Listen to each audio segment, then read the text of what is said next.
দেখুন, মানুষের মৃত্যু অত্যন্ত দুঃখজনক এবং বেদনাদায়ক, কিন্তু মানুষের মৃত্যু যদি যে কোনো অন্য কারণে হয় আর সেটাকে যদি টেনে নিয়ে এসে রাজনৈতিক ইস্যু বানানো হয় যে এসআইআর এর জন্য হয়েছে, এটা আমার মনে হয় যে খুব অন্যায়।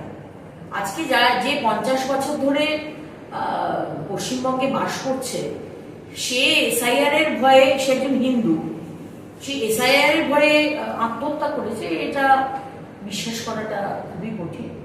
এবং প্রত্যেকটা মৃত্যুকে টেনে নিয়ে তাকে রাজনৈতিক এজেন্ডা বা হাতিয়ার হিসেবে, অস্ত্র হিসেবে ব্যবহার করা, এটা মমতা ব্যানার্জি এবং তার সরকার এবং তার দলের অত্যন্ত নিম্নমানের রাজনীতি আমার মনে হয়।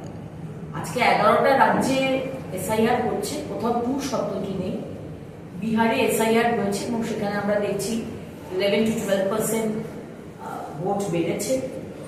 কিন্তু পশ্চিমবঙ্গে খুব অবাক নয়, আমরা এটা এক্সপেক্টেড যে মুখ্যমন্ত্রী এবং তার দল দিশেহারা এই এসআইআর প্রসেসকে থামাবার জন্য, এবং তার কারণটা আমরা খুব ভালোভাবে বুঝতে পারছি। শুধু আমরা নই, বাংলার মানুষও বুঝতে পারছি।